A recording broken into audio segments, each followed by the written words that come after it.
Bienvenidos al canal En la Palabra de Nadie. Me encuentro junto al médico psiquiatra especialista en enfermedades neurodegenerativas, Diego Sarasola. ¿Cómo estás, Diego? Hola, ¿qué tal, Matt? ¿Cómo estás? Bueno, la idea es hablar un poco de Alzheimer, que es una de las especialidades de Diego. Recomiendo que si les interesan los temas de psicopatología, psicología científica, psiquiatría, sigan el canal, se suscriban y vean los videos anteriores donde estuvimos hablando de ansiedad, de trastorno por déficit de atención, de trastorno límite de personalidad, etcétera. Así están al tanto de esta serie de videos que intentan, bueno, divulgar psicología y salud mental desde el punto de vista de la ciencia. Así que, bueno, el tema de hoy es Alzheimer, que no sé, Diego, ¿hace cuánto que estás trabajando con Alzheimer? Mirá, en realidad es interesante porque demuestra un poco también el déficit formativo. Vos te recibís de médico, tenés solamente mini capítulos en la cruzada de neurología y de psiquiatría. Yo después hice mi residencia en psiquiatría y psicología médica en el hospital de Alejandro Conde, Melchor Romero, que es un hospital psiquiátrico que en ese momento tenía 900 camas. Y te podría decir que recién en mi formación de posgrado, por cursos en particulares que hice, después gané una beca de neurociencia, a partir del año 2000 me aboqué un poco de lleno a esto. Siempre me interesó, porque al estudiar, siempre me interesó la interfase, siempre me interesó toda la discusión cerebro, mente, etcétera. Y bueno, las enfermedades que generan demencia es como que se meten de lleno en ese tema problemático. Te diría más o menos 20 años. Claro. Sí, es difícil, ¿no? Tener una formación buena en todo lo que es salud mental en Argentina. Hay que estudiar en el exterior, hay que tratar de salir un poco porque si no se queda siempre en lo mismo, ¿no? El seguir leyendo los casos freudianos en gran parte, ¿no? Sí, hoy en día por suerte cambió un poco. Yo te diría, yo me acuerdo siempre cuando fui a rotar con el doctor Allegri, que ahora es jefe en FLENI, además que ya es amigo, en aquel momento, en 1998, él me decía que yo no era psiquiatra, se reía. Me lo decía como un elogio, porque en general la psiquiatría se había separado. Él decía una frase siempre, decía que esto que la psiquiatría se había separado del cerebro. Y tenía razón. O sea, en general era más como vos decís. Hoy en día el auge en las neurociencias generó, por un lado, un fenómeno de cierta trivialización. eh, Como Esto punto de manes, lo que ¿no? yo he dicho, claro, esto que yo he dicho de siempre de ponerle neuro a todo, ¿viste? Entonces hablas de neuromarketing, neuroeconomía, neuropolítica, lo cual, bueno, nada, es un absurdo. Y por el otro lado, creo que como lado positivo, generó que también un montón de gente bastante capacitada está dando cursos y cosas. Hoy en día podés acercarte a salud mental con un poco más de racionalidad. Pero es cierto que las currículas, por ejemplo, de la mayoría de las facultades de psicología, eso atrasan 40, 60 años. Más, quizás. Bueno, Más para también, empezar, sí. me gustaría saber qué es el Alzheimer, ¿cómo lo definirías? Bien. Es muy buena la pregunta, parece una tontera, pero es muy importante porque acá entramos en la primera discusión que siempre es semántica. La gente intercambia términos, demencia senil, arteriosclerosis, Alzheimer, y en realidad son todas cosas distintas. El Alzheimer es una enfermedad que clásicamente se llamó o entró dentro del grupo de las enfermedades neurodegenerativas, o sea, donde las neuronas del sistema nervioso central empiezan a sufrir un proceso de degeneración y muerte. Hoy se lo engloba más modernamente, dentro lo llama proteinopatías, o sea que son unas alteraciones proteicas a nivel cerebral, pero que en definitiva terminan en eso. O sea que a mí no me sigue pareciendo mal lo neurodegenerativo como definición. Por ejemplo, la enfermedad de Parkinson también es una enfermedad neurodegenerativa, solo que ataca al principio núcleos que hacen más, que tienen que ver más con el control motor del cuerpo. Entonces, la enfermedad de Alzheimer es una enfermedad neurodegenerativa que constituye la primera causa de demencia. Y ahí entramos en un tema interesante. Demencia es un síndrome. En medicina llamamos síndrome al conjunto de signos y de síntomas. Por ejemplo, vos podés tener un síndrome febril. Y las causas del síndrome febril puede ser una enfermedad por COVID, una neumonía o una angina tonta. Acá también vos podés tener demencia, que se la define como el deterioro adquirido de las funciones intelectuales, con repercusión en la conducta y la funcionalidad.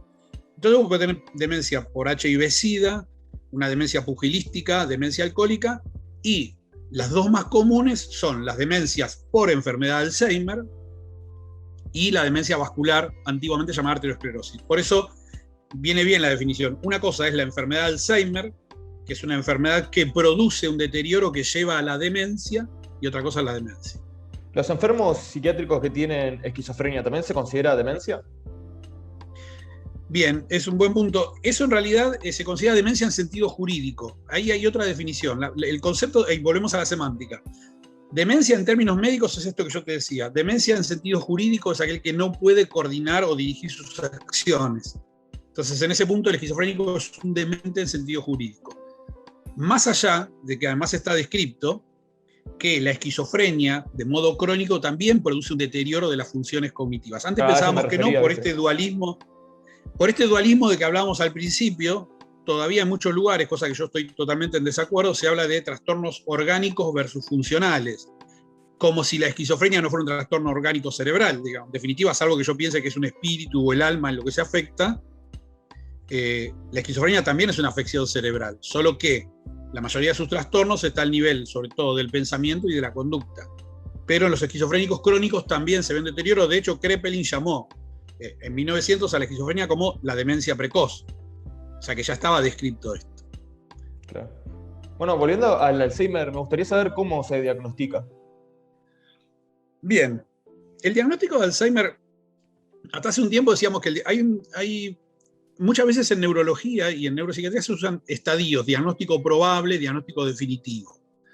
Para ser preciso, ¿por qué? Porque hasta hace muy poco la mayoría de los diagnósticos definitivos eran solos por necropsia. Era mirar el cerebro y ver las lesiones características que describió Alois Alzheimer a principios del siglo pasado.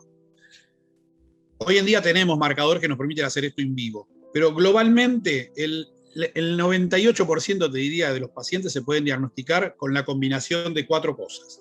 Una buena historia clínica, que es un interrogatorio dirigido a cómo era el paciente, cómo estaba ahora. Generalmente en ese interrogatorio nos nutrimos mucho también de lo que llamamos informantes, la familia, porque a veces el paciente puede ser más o menos consciente de lo que le ocurre. Un análisis de sangre completo, porque hay otras causas de deterioro cognitivo sanguíneas que no son por enfermedad de Alzheimer. Una evaluación neurocognitiva, que es un punto clave que lamentablemente muchas veces no se hace, que es el estudio sistemático y más objetivo de la memoria, el lenguaje, la atención, el razonamiento. Y por último, de modo indispensable, lo que llamamos una neuroimagen. Clásicamente una resonancia magnética nuclear del cerebro, y si no se puede, en algunos pacientes, porque tienen prótesis de cadera o marcapasos o son claustrofóbicos y no hay resonador abierto, se hace una tomografía axial computada, que tiene un poco menos de definición. Claro. Entonces, en esas 4 componentes, la entrevista, el laboratorio, la evaluación neurocognitiva o evaluaciones de memoria, de funciones cognitivas y la neuroimagen, se hace la gran mayoría de los diagnósticos. Claro. En el caso de los diagnósticos post-mortem, ¿no?, que estuviste hablando un poco, ¿qué rasgos en el cerebro se encuentran en una persona que padeció Alzheimer? Bien, en general ya casi no se usa esto. Lo que se encuentra son, a nivel microscópico, el Alzheimer tiene 2 lesiones. Una es un acúmulo de una proteína extracelular. Voy a tratar de explicarlo sencillo, ¿sí? Que se llama proteína amiloide. Que la tenemos normalmente, pero en el cerebro se desencadena, se acumula patológicamente y da una cascada de eventos que termina en la muerte neuronal. Y otro, que es muy interesante, que es una alteración de la proteína tau. Para esto tenemos que pensar algo. Siempre que leemos un texto estamos acostumbrados a que vemos la hoja en 2 dimensiones, los dibujos. Pero obviamente la neurona tiene 3 dimensiones. Para mantener esa estructura tridimensional tiene como una casa vigas o sostenes. Los sostenes son proteínas que cuando se alteran la neurona termina colapsando y aplastándose. Estoy simplificando un proceso más complejo, ¿no? Entonces, groseramente, para que sea sencillo, hay 2 lesiones características en el Alzheimer: el depósito extracelular amiloide y la alteración intracelular. Todo eso lleva a ¿qué? Finalmente, a un proceso de muerte y atrofia cerebral.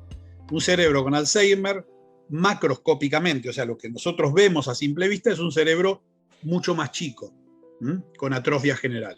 Y microscópicamente buscamos estas lesiones. Claro. No hay demasiadas enfermedades mentales que deterioren tanto el cerebro físicamente, ¿no? Creo que, si no me equivoco, la esquizofrenia que lo alteren genera macroscópicamente, en realidad son el grupo de las enfermedades degenerativas las más comunes, la enfermedad de Alzheimer, la enfermedad de Parkinson en un 40% evolucionan también a una demencia por Parkinson. Después tenemos un grupo muy interesante que son pacientes muy complejos, se llama demencia frontotemporal, que es un cuadro que afecta sobre todo el lóbulo frontal, y como el lóbulo frontal es quizá quien rige la mayor parte de nuestras conductas sociales, etc., produce muchísima alteración a ese nivel. Son pacientes sumamente complejos. Y después tenemos todo el grupo de enfermedades que alteran el cerebro desde el punto de vista vascular. O sea, si vos sos un hipertenso, diabético, no haces ejercicio, tenés sobrepeso, vas a tener una tendencia a tener por ahí infartos cerebrales que obviamente también alteran la estructura cerebral. Claro. Sí, volviendo al Alzheimer específicamente, ¿qué pasa con los procesos de aprendizaje en una persona con Alzheimer desarrollado? Por ejemplo, el aprendizaje pavloviano o el operante. ¿Cómo son sus procesos cognitivos?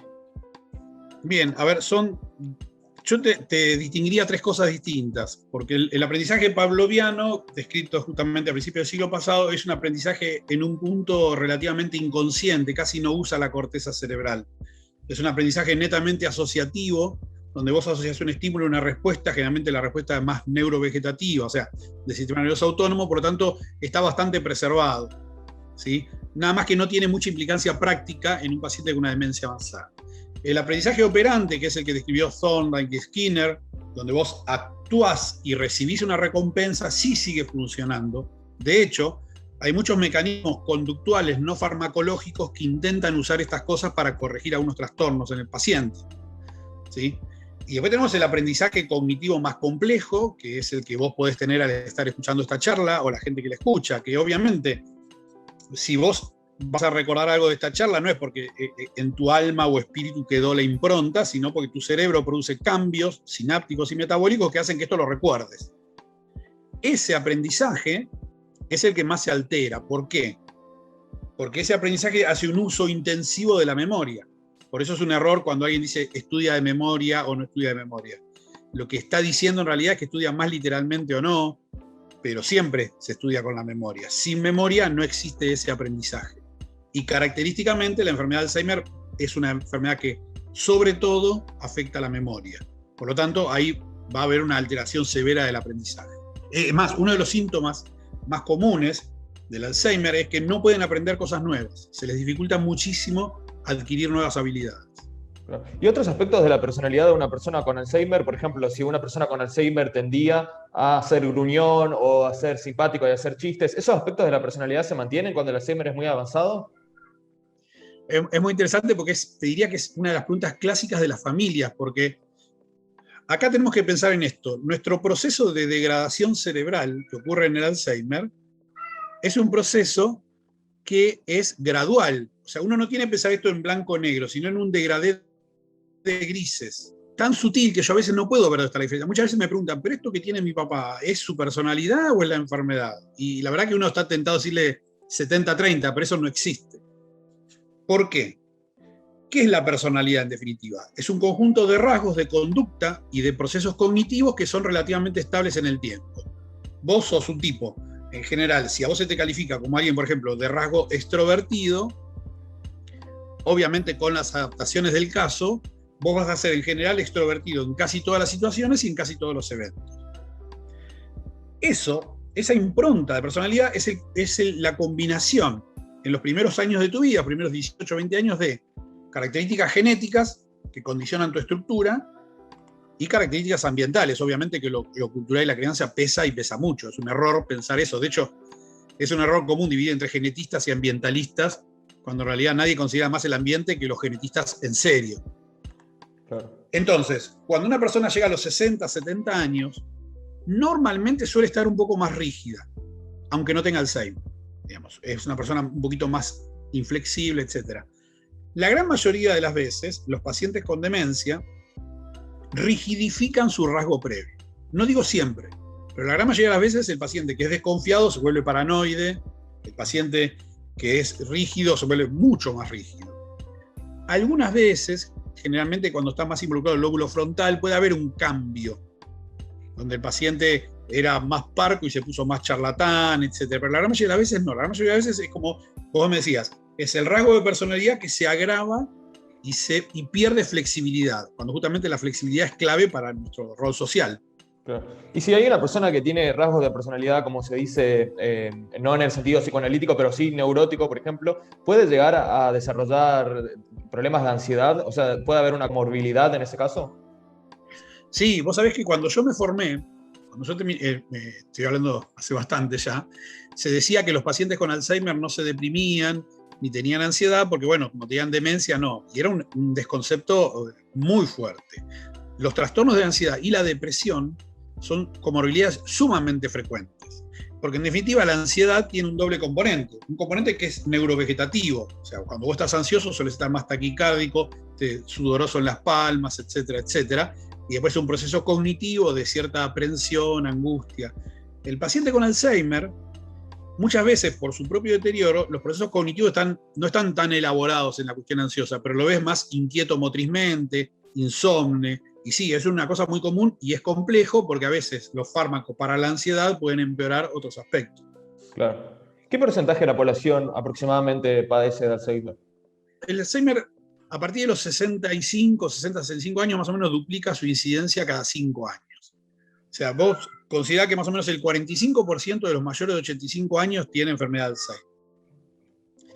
¿Sí? Y más o menos el 3 al 5% de los de 65 años tiene enfermedad de Alzheimer como prevalencia. O sea, que esto te lleva a un número global de más o menos 600.000, 700.000 personas en Argentina con Alzheimer, lo cual es un número bastante. De hecho, te digo como curiosidad, hace unos años tuve la suerte de estar en el Congreso Mundial de Alzheimer en París, y en ese momento el cierre del Congreso lo hizo Sarkozy, que era el presidente. Y lo hizo ¿por qué? Porque los países, sobre todo los países europeos, tienen un serio problema con el envejecimiento poblacional, con la demencia en los países y en la enorme carga que significa esto desde el punto de vista sanitario. Porque vos pensás que los pacientes con Alzheimer exigen muchísimos cuidados, exigen que la familia, que los cuidadores pierdan horas de trabajo, etc. Esa sí que es una verdadera epidemia del siglo XXI o una pandemia. ¿Cuál es la etiología del Alzheimer? Anteriormente habías hablado de genética y bueno, mencionaste, ¿no?, que un buen genetista considera siempre el ambiente, pero profundizando un poco más en esto, en el caso del Alzheimer, ¿qué es lo que causa o qué factores ambientales pueden predisponer más a una persona con tendencia genética al Alzheimer?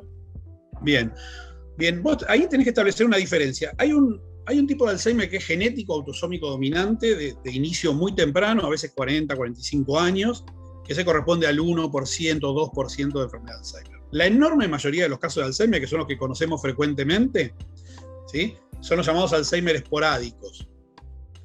Vos podés tener o no antecedentes familiares, ahí se habla de poligenes involucrados, un montón de genes que son genes de riesgo.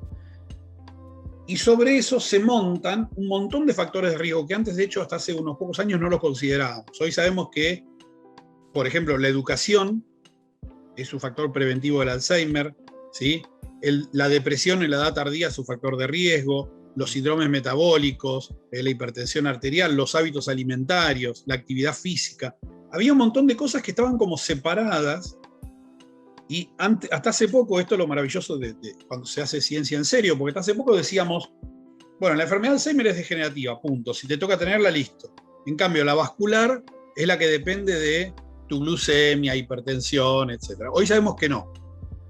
Todos esos hábitos de vida también influyen. De hecho, hay estudios muy interesantes. Uno se está desarrollando en Fleni, que es la réplica de un estudio finlandés de disminución de la prevalencia de Alzheimer solo por el control de factores de riesgo. Obviamente, cuando hablamos de prevención, tenemos que aclarar que no es una prevención en el sentido de una vacuna en la cual vos te vacunás y prevenís la enfermedad. Es estadístico, ¿sí?, ¿no? Sino que es una disminución del riesgo. Claro. O sea, que pueden haber programas estatales que se propongan la disminución del Alzheimer. Puede ser, por ejemplo, no sé, ciertos ejercicios o, no sé, algún tipo de política puede llegar a existir. Más que pueden, deberían. Vos sabés que, viste, uno dice siempre que si uno fuera un economista y no le importara a la gente, igual vacunaría.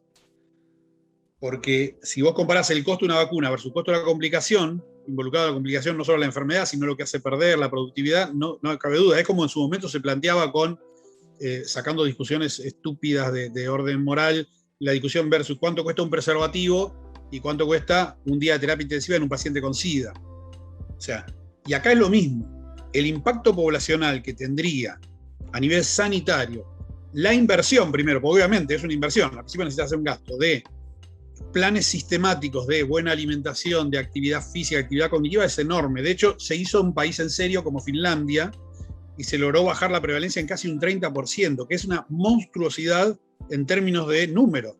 Obvio. Yo te dije antes, en Argentina tenemos un estimado de 600.000 casos por día, por día no, 600.000 casos anuales, entonces fíjense ustedes la importancia, porque además otra cosa, ¿no? No tiene que ver con Alzheimer. Si vos lográs estos hábitos, también bajaría la incidencia de infarto de miocardio, de ACV. está todo dado para hacer en serio un plan de alimentación saludable, de actividad física programada, actividad cognitiva, etc. Hay algo La interesante catástrofe que nosotros estamos viviendo, sí. que mencionaste, la depresión, o sea, tener depresión y no tratarla puede llegar a aumentar la probabilidad de tener Alzheimer. Sí, sobre todo en etapas tardías. Hay toda una discusión con eso, porque es muy difícil, es tan multivariado, es muy difícil aislar las variables para ver el riesgo. Pero, de hecho, había una teoría, es un poco simple, pero bueno, que la depresión crónica no tratada se transforma en un estado de estrés crónico. Eso genera una hipercortisolemia a nivel cerebral y la hipercortisolemia puede generar atrofia en algunas estructuras corticales. La realidad es que cuando vos ves los últimos, hay un trabajo en Lancet maravilloso sobre prevención de demencia, y ahí está ubicada la Late Life Depression, se llama, la depresión de la vida tardía. Que además hay que tratarla por una cuestión de calidad de vida, en realidad, no más que primariamente por prevención, pero sí, está dentro de los factores. Es interesante porque, claro, se descuida también la salud mental en Argentina, no solo la salud alimenticia y la actividad física, sino que incluso la salud mental está descuidada y eso me imagino que aumenta mucho el riesgo de tener Alzheimer, ¿no? Es que en Argentina tenemos nuestro problema dualista de toda la vida. Vos, bueno, hemos escuchado, me has escuchado a mí, lo has escuchado a Gustavo Romero tantas veces, pero el dualismo tiene cosas nefastas que son indirectas y uno tiene que pensarlas. Por ejemplo, algo repetido últimamente, pero que es real. En general, un paciente a mí no me va a saludar en un lugar público, porque soy su psiquiatra. En cambio, si fuera su cardiólogo o su dermatólogo, sí lo saludaría sin problemas. Claro, O sea, como si el cerebro no fuera un órgano, ¿no? Exactamente. Y eso vos pensalo, si vos lo pensás, es una consecuencia del dualismo. Porque se asocia con esto que yo llamo psicología de Facebook, que son estas frases estúpidas que uno ve circular, que como si la depresión fuera falta de gana, como si el ataque de pánico fuera debilidad de carácter. Entonces, en vez de pensar que el cerebro es un órgano, obviamente con características que lo hacen único en el universo, pero es un órgano que en definitiva se puede enfermar, lo pensamos como una cosa espiritual. Entonces, si vos te enfermas es un poco culpa tuya. Y con esto lo que hemos logrado es estigmatizar completamente la enfermedad mental y que la gente te diga cosas como: yo no creo en los medicamentos. Y vos le decís, bueno, pero usted toma Lotrial para la presión. Ah, sí, eso sí. Toma T4 para la tiroides, sí.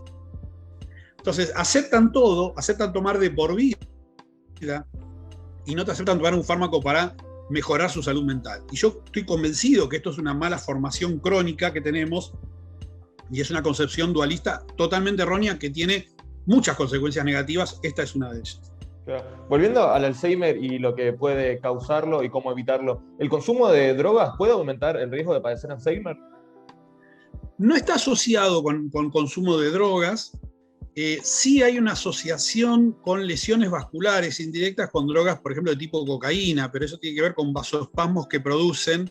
O sea, después lo que hay sí descrito es el consumo, por ejemplo, en el caso de cannabis, en lo que llaman heavy consumers, en los consumidores pesados, un síndrome que se llama apático amotivacional, pero que no está linkeado directamente con enfermedad de Alzheimer, por lo menos hasta donde yo sé. Claro.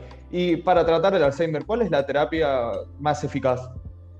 Bien, para tratar el Alzheimer vos tenés primero pensar qué vas a tratar, porque en el Alzheimer vos tenés síntomas que llamamos cognitivos, de la memoria, el lenguaje, etc. Síntomas conductuales, si se deprime, si está ansioso, si no duerme, si tiene alucinaciones, si tiene un cuadro psicótico, y después síntomas funcionales. Todos esos abordajes, vos tenés dos aspectos que son complementarios, no son opuestos. Uno es el farmacológico, hay 4 drogas aceptadas, ¿sí?, que lo que hacen, 3 de ellas son parecidas, inhiben una enzima que es muy difícil de explicar. Digamos, aumentan la cantidad de neurotransmisor, por así decirlo más sencillo. Ninguna es curativa. Son drogas que retrasan el proceso de la enfermedad. Y otras me mantienen. Después tenés un montón de aspectos no farmacológicos que son importantes. Por ejemplo, nosotros en el instituto tenemos talleres de estimulación de la memoria. A los pacientes le das, con base en lo que dijimos hoy, le das una mejor alimentación, actividad física, contacto social, todo eso funciona también. ¿Sí? Y después tenés otra cosa que es muy interesante, que yo siempre lucho contra eso, que es sacar las cosas que no sirven para nada. O sea, los pacientes llegan acá tomando ginkgo biloba, té verde, total magnesiano, complejos vitamínicos, que no sirven absolutamente para nada, que hacen que gasten mucha plata, a veces en nada, y a veces incluso tienen eventos adversos.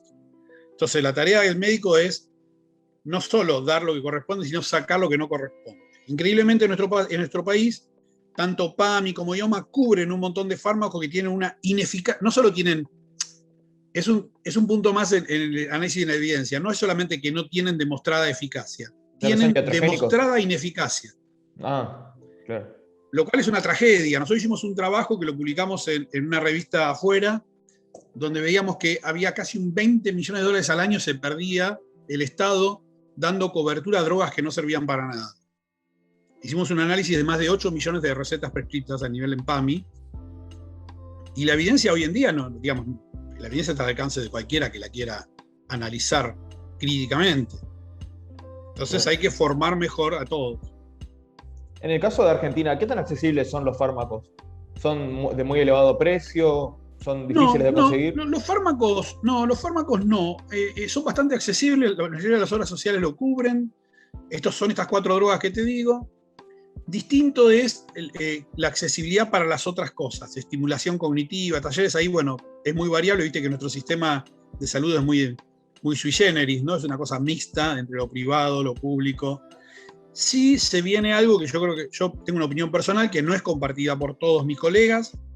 Se aprobó en Estados Unidos hace muy poco una droga que era experimental, el aducanumab, que es un tratamiento que cuesta $57.000 por año y que no tiene gran eficacia. Es una demostración de que los lobbies de laboratorios muchas veces tuercen la mano a los organismos de control. Se había dado de baja por falta de evidencia, se reformuló uno de los trials, se buscó mucha presión por vía de las asociaciones de familiares de estas enfermedades, que a veces tienen mucho poder, y se logró aprobar. Si llegara ese fármaco acá, sí sería un problema para el sistema sanitario. Porque sería es una enfermedad de muy alta prevalencia y estarías tratando con algo carísimo que no tiene mucha eficacia. Pero en la actual cobertura te diría que llega a casi todos. Sí, sobre esto que estuviste diciendo de la industria farmacéutica, hay un libro que recomiendo mucho de un médico psiquiatra, no sé si lo conoces, Bengo Aldacre, el libro se llama Mala Farma. Sí, claro. Es un libro muy deprimente. Sí, es un poco extremo en algunas cositas, pero en general es muy bueno, como su libro Mala Ciencia, que vos también seguramente lo conocés. Librazo. Son los 2 libros que sí, son muy buenos. Y hay otro de Marcia Angel, que es algo así como cómo nos engaña la industria, algo así, después te lo voy a pasar para el que le interese. Y Marcia Angel, digamos, no era una hippie del bolsón, era la editora en jefe de New England Journal of Medicine, o sea, una persona de adentro. La industria farmacéutica, nos guste o no, forma parte. Lo que hay que hacer es entrenar a los médicos para que hagan lecturas críticas de esto, porque vos tenés herramientas para ver cuándo te venden gato por liebre. Lo que pasa es que los médicos salimos con una pésima formación en ciencia general, primero, epistemológica, la que quieras. Eso lleva a que un médico haga homeopatía, por ejemplo. O sea, para mí es un fracaso de la universidad que alguien se vuelque a eso. Y por otro lado, un poco más sutil, pero muy importante, una pésima formación en metodología, en estadística.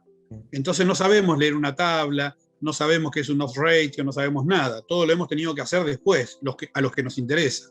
Claro. Bueno, por suerte hay organismos como Cochrane, ¿no? Que se dedica a las revisiones sistemáticas y ahí uno puede chequear la eficacia de ciertos tratamientos. Volviendo al tratamiento. Exactamente. Al tratamiento psicoterapéutico del Alzheimer, ¿se utiliza terapia cognitivo-conductual o qué psicoterapia se utiliza?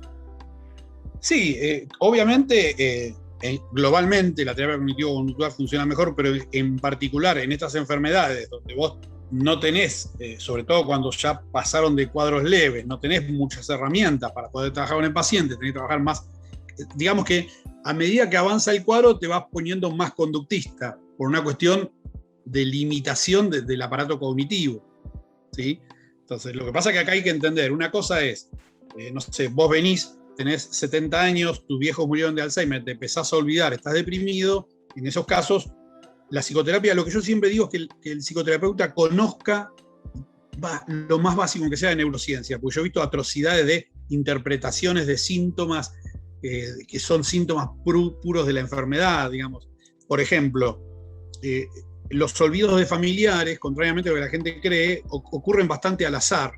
A veces se olvidan de alguien que quieren mucho y a veces no. Y yo he visto hacer interpretaciones delirantes de si se olvidaba más del que quería más, del que quería menos. Imagínate el impacto de una familia con 4 hermanos donde el padre a uno lo reconoce y a otro no.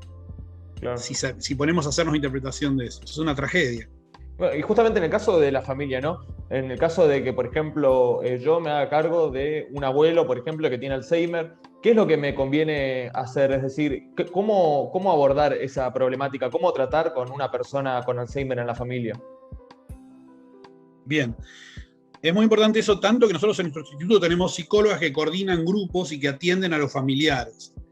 En general, la mayoría de los familiares que conviven o se hacen cargo de un paciente desarrollan lo que se llama síndrome de sobrecarga del cuidador, que ni más ni menos que es un cuadro de estrés crónico. Porque vos pensás esto, si vos sos familiar vas a lidiar, por un lado, vas a lidiar con el dolor de ver a alguien que tiene esto. Segundo, hay otro problema con esta enfermedad, que es que no se ve externamente. Entonces vos tenés que entenderla.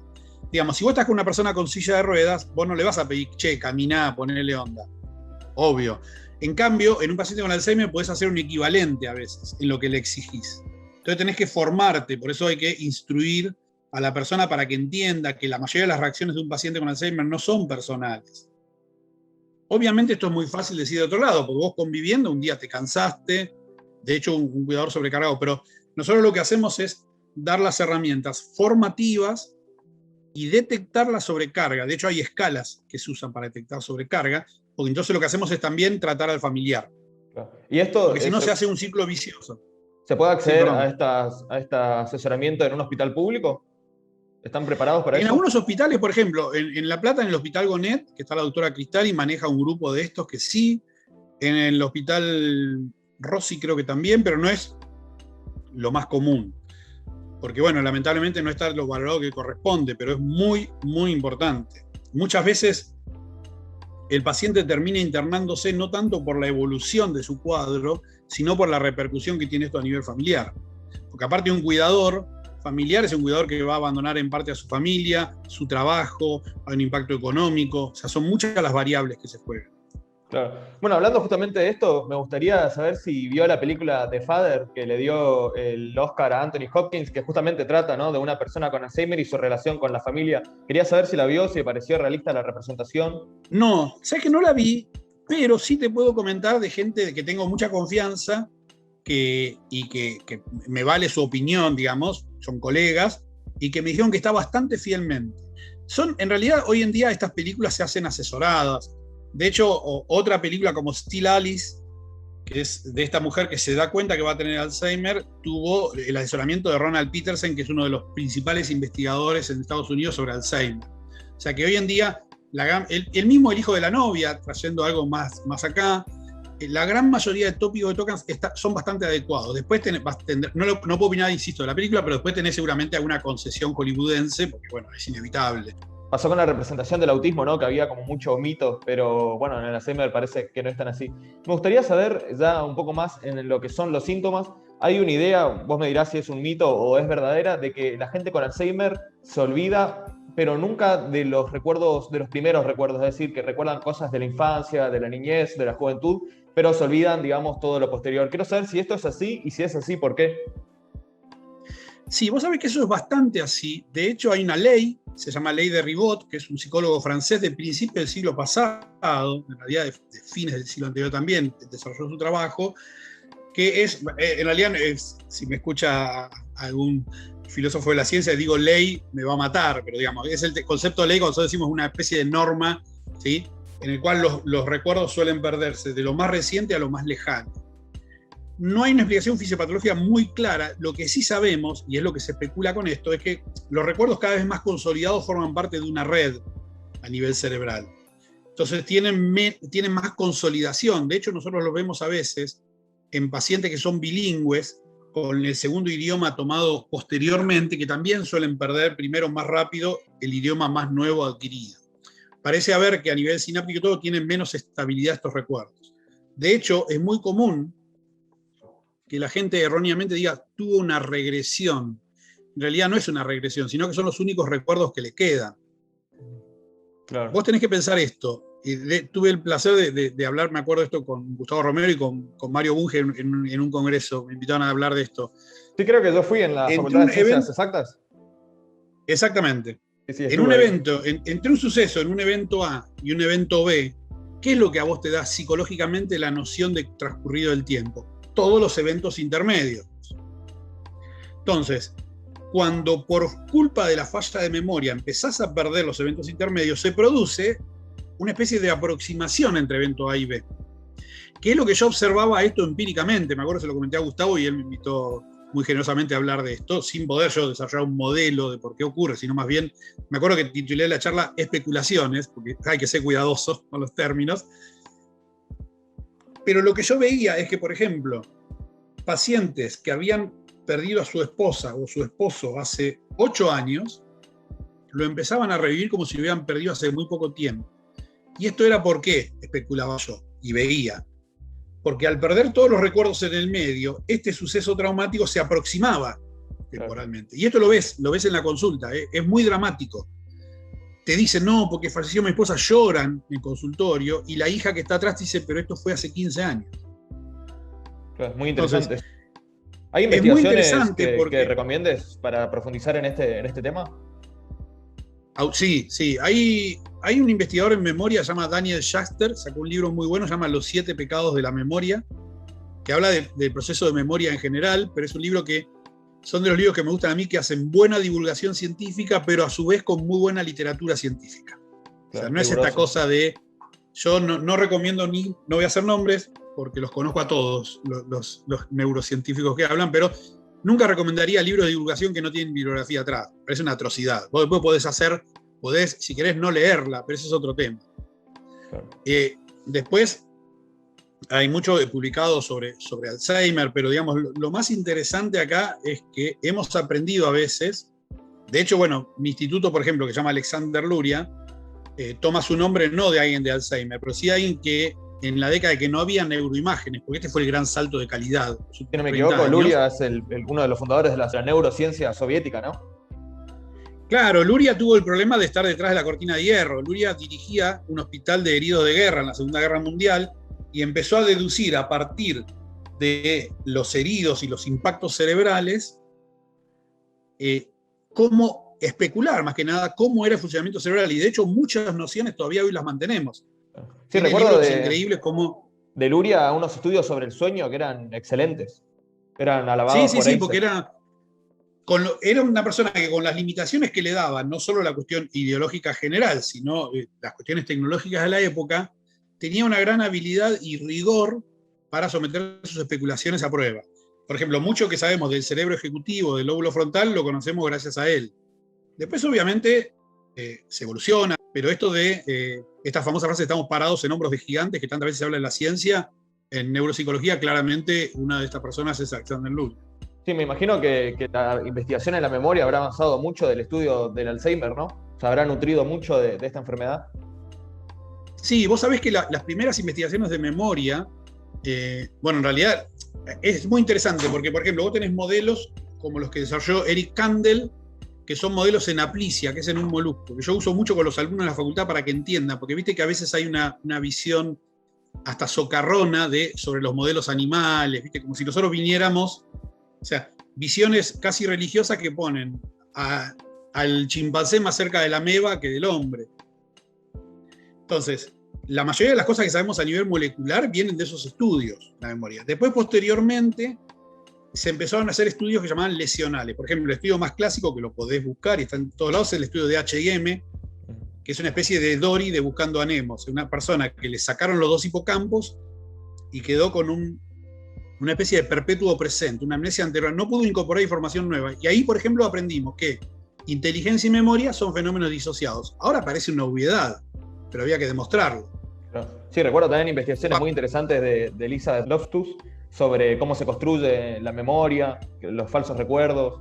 Bueno, ahí tenés un área apasionante que es el daño que se hizo con los famosos testimonios de abuso sexual infantil, donde después se demostró incluso por ADN que no existían y le habían implantado a los pibes a fuerza de repetir y repetir la escenificación, la certeza absoluta de que lo tuvieron. O sea que esto ya es conocido, pero hasta hace poco no se sabía esto, que la memoria es un proceso dinámico. Vos en realidad te acordás de la última vez que te acordaste. O sea, antes teníamos la idea que la memoria era como un cajón, un fichero donde vos sacabas el recuerdo y lo volvías a guardar. Hoy sabemos que esto no es así, uno modela la memoria, la agrega, la adorna, claro, no conscientemente. digamos Sí, que hay esta frase un de House. ejercicio muy, muy interesante que es juntarse con amigos y recordar un evento que hayan vivido todos juntos y todos lo recuerdan diferente, ¿no? Haciendo énfasis en las partes que más le interesaba. Totalmente. Y no mienten, eso es lo interesante. No es que mienten. Hay un estudio muy famoso que se hizo cuando explotó el transbordador Challenger. De hecho, se pudo haber replicado ahora con el fenómeno de las Torres Gemelas. Hay fenómenos muy fuertes colectivamente que generan lo que llaman memoria flashbulb. ¿Viste los viejos bulbos de flash, el disparo del flash que te congela? Bueno, son eventos que por el grado de cosa traumática que tenían, hacían que cada uno se acuerde dónde estaba, con quién, qué tenía puesto, etc. Entonces, el derrumbe de las Torres Gemelas en el atentado fue uno. En su momento, el transbordador Challenger, todos estábamos mirando la primera vez que una civil iba a ir en un transbordador, y voló por los aires. En Estados Unidos, no recuerdo qué universidad, no te voy a mentir diciendo de Connecticut, pero se hizo un estudio muy interesante. Inmediatamente a eso se tomó a 20 estudiantes y se les preguntó dónde estaban, con quién estaban, qué tenían puesto. Se replicó eso 10 años después y contestaron muy variado, pero todos afirmaban que se acordaban con certeza. Eso es lo interesante. Por eso los que hacemos neurociencias estamos bastante en contra del juicio por jurados. Porque el testigo ocular, no hay nada más falso y más falible que un testigo ocular que declara algo de hace 8 años. En esos 8 años revivió la escena, la modificó, y la gente cree, no, pero yo lo vi, no me lo vas a negar si yo lo vi. Terminan francamente convencidos. Sí, eso es un tema muy interesante. Si quieren leer un libro entretenido que habla un poco de eso, está viejito, ya tiene sus años, pero es un clásico. El mundo y sus demonios de Carl Sagan tiene un capítulo sobre memoria que está muy interesante para introducirse en este tema. Bueno, justamente hablando de memoria y Alzheimer, cuando hice las encuestas, ¿no? Preguntando a la gente qué quería saber o qué mitos conocían sobre el Alzheimer, muchos lo tiraban como un chiste, que es si es la persona con Alzheimer se olvida que tiene esta enfermedad, y lo decían como chiste, pero a mí me pareció que realmente es una pregunta interesante, es decir, ¿puede llegar a pasar esto de que una persona con Alzheimer quede anonadado, sorprendido, confundido por olvidar que tiene un diagnóstico de esta enfermedad neurodegenerativa? Sí, es tan interesante y tan claro que tiene un nombre, eso se llama anosognosia. Es la falta de conciencia de enfermedad. En realidad no es que se olvide, es mucho más profundo el concepto. Vos pensá esto, en un punto el cerebro es el único órgano que se chequea a sí mismo, ¿sí? Nosotros de hecho hablamos de metamemoria para definir aquella capacidad que tenemos nosotros para juzgar nuestra propia memoria. Esto es algo que se produce en los lóbulos frontales, ¿no? Eso es global, pero más que nada depende de las estructuras frontales, sobre todo de la corteza dorsolateral del lóbulo frontal. Entonces, justamente, las demencias frontotemporales o las variantes frontales de la enfermedad de Alzheimer, porque también la enfermedad de Alzheimer es heterogénea, a veces afecta más el frontal que el temporal, tienen tempranamente más anosognosia, que en un punto es algo que protege, si querés, psicológicamente al paciente, porque no tiene la angustia de lo que le sucede, pero obviamente nos torna mucho más difícil el tratamiento. O son pacientes que la respuesta clásica en el consultorio es: yo no tengo nada, vengo porque estos me hinchan, etc. Después, como todo, como te explicaba hoy, como todo tiene un degradé, hay anosognosias parciales. Hay pacientes que, por ejemplo, sin entender la globalidad de lo que están presentando, se angustian porque quieren peinarse en el espejo y no pueden manipular el peine, o quieren hacer en síntomas más previos una transacción bancaria y ya no les sale. Entonces ahí tenés una noción, pero que no es completa. Yo uso un ejemplo, los uso conmigo, los ejemplos realmente, pues son todos horribles. Yo digo, bueno, si a mí mañana me diagnostican cáncer, yo voy a tener una conciencia absoluta de lo que eso implica. Qué enfermedad, qué riesgo, qué me puede esperar en unos meses. Entonces, esa conciencia absoluta surge del conocimiento técnico y de que tengo mi cerebro, espero, intacto. En un paciente que tiene un deterioro progresivo, en eso que te han dicho, hay un germen de verdad, esto de olvidarse que tiene Alzheimer. En realidad lo que pierde gradualmente la conciencia de enfermedad. De hecho, en la etapa final, hay una atrofia general y el paciente es la etapa de las discusiones éticas, ¿no? Porque el paciente solamente se alimenta y ya no reconoce a nadie, donde yo creo que, bueno, la persona ya no está, de hecho, y es quizá el argumento más monista que vos podés adquirir, porque, digamos, no tenés cerebro, no tenés persona. Obviamente, bueno, ahí ya no se habla de nada de conciencia. Claro, bueno, este es un punto que me interesaba preguntar. ¿Hasta qué punto una persona con Alzheimer se puede olvidar de las cosas o perder la memoria? ¿Puede llegar a estar en un estado en el que no recuerde absolutamente nada y, bueno, ser simplemente una persona que sobrevive, pero mentalmente totalmente aislada de la realidad? ¿Se llega a ese punto Sí, o sí, no se sí. llega? No, sí, sí. Muchas veces no llegan porque, bueno, por la vida, porque vos pensás que al afectar generalmente a personas mayores, a veces fallecen antes. Pero un paciente que tiene a veces 8 o 10 años de evolución, termina en una cama con una sonda nasogástrica, siendo alimentado extracorpóreamente y sin ningún tipo de conciencia ni reactividad, ni conciencia al lenguaje, ni a los afectos. Es ahí donde, como te decía hoy, se plantean, ¿no?, los grandes dilemas éticos que, bueno, nosotros socialmente estamos todavía, lamentablemente, a décadas de plantearlos seriamente. Porque, de hecho, la familia va a ver a alguien que ya no está. Está ese cuerpo con un cerebro que ya no reacciona. Claro, ¿sería en ese Vos pensás esto. caso preferible, no sé, una eutanasia o sería mucho... Es una discusión dura. Yo, en lo personal, tengo una postura favorable. Yo creo que hay que discutir la eutanasia claramente, porque volvemos a lo mismo, es discutir semánticamente qué es una persona. O sea, en mi concepción no existe el concepto alma ni espíritu. Lo puedo entender como una metáfora. Entonces, vos pensás lo siguiente: las estructuras que a vos te permiten sobrevivir como organismo son todas subcorticales, o sea, están la mayoría en el tronco cerebral, o sea, lo que maneja tu control respiratorio, tu latido, tu ritmo metabólico. Por lo tanto, en general no están afectadas en la enfermedad de Alzheimer. Entonces vos podés estar un año con, no es un electroencefalograma plano, porque hay actividad, pero digamos con cero reactividad, sin procesos cognitivos conscientes, sin reactividad ante otros, con muy escasa reactividad incluso al dolor, y sin embargo, estar, entre comillas, viviendo. O sea, tu corazón late, Es básicamente tu una metabolismo. muerte cerebral, ¿no? La que se llega. En un caso extremo, sí. No es el concepto de muerte cerebral como el politraumatismo que tiene directamente la muerte cerebral, pero vos tenés un proceso degenerativo que va avanzando. En general, hay una gran discusión sobre esto, porque esta discusión sobre lo natural, lo no natural, como si eso fuera un valor en sí mismo, porque también yo digo, poner una sonda nasogástrica a alguien y alimentarlo así no es muy natural, que digamos, si fuera el caso. Sí. No digo yo tener la razón, son temas muy ásperos, pero yo creo que hay que debatirlos socialmente, porque aparte los tenemos cada vez más. Sí, Hoy la medicina totalmente, te totalmente de permite, acuerdo. hoy la medicina te permite tener un organismo vivo, con su corazón latiendo durante meses. Y mientras, además, hay otro impacto ahí, que es en la familia.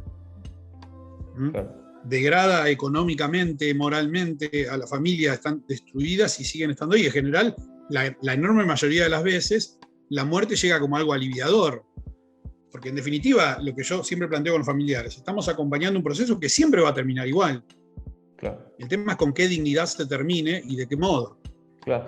Ya que estamos hablando de esto tan trágico, me surgió la duda de estos niveles tan altos, ¿no?, de Alzheimer, de neurodegeneración. ¿Se puede llegar a adquirir a una edad relativamente joven? Es decir, ¿puede uno terminar tan mal por esta enfermedad a los 50 años o generalmente es algo que llega siempre a los 80? No, ahí el problema está con la palabra siempre. Yo te diría, es sumamente infrecuente el inicio temprano, pero existe. Yo he tenido pacientes, me acuerdo de un paciente, un caso dramático, un paciente que empezó a los 48 años, llamó desde un congreso que no sabía cómo volver. A ver, primer síntoma, estamos hablando de alguien que estaba en un congreso, ingeniero. Son casos sumamente raros, generalmente ahí sí tenés una carga genética familiar importante, pero no es para nada lo más común. Te diría que son contados con los dedos de la mano, yo que veo todo el tiempo pacientes. Lo clásico, la edad de inicio más clásica, más frecuente, es por encima de los 70 años. Y como te decía hoy, sigue siendo el principal factor de riesgo, salvo en estos casos genéticos puros, el principal factor de riesgo sigue siendo la edad. Claro. O sea, En algún cuanto más viejo caso sos... de Sí. la enfermedad, ¿se puede llegar a representar una persona con Alzheimer un peligro para terceros o siempre presenta un peligro para sí mismo? Es decir, ¿es inusual que una persona con Alzheimer, a causa de la enfermedad, ¿no?, agreda a otra persona o produzca algún daño? Es bastante inusual. En realidad el riesgo para terceros es casi... O sea, ahí tenés dos aspectos. El paciente paranoico puede ser. O sea, por ejemplo, hemos tenido casos clásicos. Paciente que portaba armas y se pone paranoico, bueno, obviamente es un peligro. No es para nada lo más común. La mayoría de las veces la agresividad en estos pacientes, que tampoco es la norma, pero la mayoría de las veces es una agresividad verbal y que se da, por ejemplo, en momentos de la higiene, etc. Después, tenés síntomas clásicos, que es cuando el paciente que se olvida dónde puso la plata, típico de las personas mayores que esconden la plata en dinero, entonces fulano me robó. Sí. La Eso gran se ve mayoría, en la película de Father. Claro, bueno, eso es característico. La gran mayoría de los problemas de riesgo para terceros son por la conducción de vehículos y por situaciones, por ejemplo, dejar abierto el gas, etc. Eso te diría que es lo más común. ¿Sí? El tema de la conducción vehicular es un tema porque nosotros legalmente no podemos. En otros países se puede sacar el carnet. De hecho, yo me acuerdo que una vez en el Diario del Día me hicieron un reportaje hace mucho donde yo pedía que se extremaran las evaluaciones de personas mayores de 65 años y casi me matan, me quisieron acusar de discriminador. Pero yo decía un hecho. Yo atiendo pacientes que me dicen que llegaban manejando y se me ponen los pelos de punta cuando veo su evaluación cognitiva. Sí, totalmente. Bueno, ya agotamos todas las preguntas de la guía. Lo que sí te quería pedir si había algún libro, una bibliografía, un libro de fácil lectura, ¿no? Para una persona que, por ejemplo, tiene el padre con Alzheimer y le gustaría informarse sobre la enfermedad, ¿no? de su familiar, o gente que tenga curiosidad, pero bueno, que no sean especialistas y no puedan acceder, no sé, a leer la bibliografía científica especializada, que bueno, está en inglés y con un lenguaje bastante técnico. Mirá, nosotros hemos sacado con el doctor Bagnati y el doctor Allegri un par de manuales para la familia. Hemos logrado que escriban todas personas que trabajan en el tema, pero que además lo puedan hacer asequible a terceros. Entonces, hay una persona que trabaja en genética de Alzheimer, escribe sobre eso. La persona que trabaja en neuroimagen escribe sobre eso. Pero quedó muy bien, quedó en un lenguaje que es muy asequible. Y de hecho, en una de sus ediciones, escribe un paciente que tiene deterioro cognitivo leve. Después, otro lugar para sacar información es el sitio de ALMA, que es donde yo soy asesor científico. ALMA es la Asociación de Lucha contra el Mal de Alzheimer. Ahí solés tener también disponibilidad de material donde pueden acercarse. Pero en este manual te diría casi toda la información desde cómo se origina, cómo se diagnostica, cómo se trata y qué complicaciones puede haber, porque muchas de tus preguntas tienen que ver con eso. ¿Qué hacer ante un paciente que tiene insomnio? ¿Qué hacer ante un paciente que deambula? Hay un dato muy interesante con el tema del manejo que yo lo suelo usar con los alumnos cuando explico. Cuando vos aprendés a manejar, al principio, si vos manejás, te vas a acordar que nadie te podía hablar. Estás todo tu corteza cerebral al servicio de eso. Cuando el aprendizaje se hace más mecánico, se hace más subcortical en su estructura. Entonces, el paciente que viene con Alzheimer viene y me dice, yo manejo bien, claro, es cierto, no rompe la palanca de cambios, aprieta el embrague. El tema es los tiempos de reacción, la orientación derecha-izquierda, y eso lo hace un peligro. Claro. Eso está tratado en este tipo de manuales. Hay varios manuales de búsqueda que están bastante bien escritos. De hecho, las instituciones grandes han sacado. Este que te digo tiene la virtud de que cada capítulo está escrito por alguien que trabaja en el tema. ¿Y una persona con Alzheimer puede acceder, por ejemplo, a una aplicación de celular que lo ayude con, no sé, por ejemplo, que le recuerde cosas, o hay alguna tecnología que pueda servir para una persona con Alzheimer orientarse más o menos y ser funcional? Sí, en realidad eso lo trabajan bastante bien las terapeutas ocupacionales que trabajan en enfermedades degenerativas, pues no todos trabajan. Yo no conozco, pero debe haber aplicaciones que uno hace. Vos pensás que el Alzheimer, por el tipo de edad que afecta a una población que no se maneja tan bien con la virtualidad, por eso también hasta la pandemia. Lo que uno hace es entrenar al paciente cuando tiene deterioro leve, porque acá obviamente tenemos que hablar de los estadios leves, ¿no? Más adelante ya no, en el uso de alarmas, etcétera, y en eso algunas aplicaciones funcionan bien. No, buenísimo. Bueno, muchas gracias, Diego. La verdad que fue una charla interesantísima. Aprendí muchísimo porque sabía muy poco de Alzheimer. Lo poco que sabía, bueno, fue cuando fui a esa charla, a esa conferencia con Mario Bunge y Gustavo Romero en la Facultad de Ciencias Exactas. Así que muy interesante y muchísimas gracias por todo el tiempo. Dos cositas, porque tiene también que ver con la lucha que vos tenés, la que yo tengo, la que Gustavo tiene con el tema de pseudociencias. Digamos, eviten los remedios caseros, no funcionan las vitaminas, no funciona la ozonoterapia, ni hablar de supercherías como homeopatía, flores de Bach, Reiki. O sea, eso ya es un extremo que no funciona en nada. Pero en la enfermedad de Alzheimer se da muy comúnmente que se vendan sustancias que en la investigación básica demostraron ser prometedoras, pero que no tienen evidencia clínica. Entonces toman resveratrol, que es el derivado del mosto del vino, porque leyeron que es antioxidante. Comen arándanos, porque te puede gustar, puede ser rico, pero no tiene ningún efecto. Toman vitamina C, que tiene el mismo efecto nulo en la prevención de resfrío que en Alzheimer. Hasta el 2004 tomábamos, yo lo indicaba, porque parecía la investigación que indicaba eso, la vitamina E. Hoy sabemos que no sirve para nada. Entonces, como te dije hoy, ante las dudas, el mayor error es pecar por exceso o por defecto. Es pensar que cualquier falla de memoria es Alzheimer, o es pensar que cualquier falla de memoria es solamente la edad. Lo que hay que hacer es consultar al especialista y no tomar nada, absolutamente nada, hasta que no se lo indique un médico. Es un aviso que paso, pero me siento perfecto. siempre obligado en todos lados, porque la cantidad de propaganda, viste, Fofovita, Memorex, cosas que no sirven absolutamente para nada. Incluso para la gente que no tiene Alzheimer no tiene ninguna eficacia. Ninguna. De hecho, si vos mirás, por una cuestión legal, han modificado ahora y dicen ayuda en dietas insuficientes. La única indicación de dar vitaminas es la falta de vitaminas. O sea, si vos tenés una anemia por déficit de B12, está bien que tomes B12. Pero si vos tenés problemas con matemáticas, te puedes intoxicar con vitamina B, E, D, que vas a seguir teniendo problemas con matemáticas. No pasa por ahí. Y se consumen muchísimo, porque por ahí hay una fantasía con respecto a las vitaminas. De hecho, te lo piden los pacientes.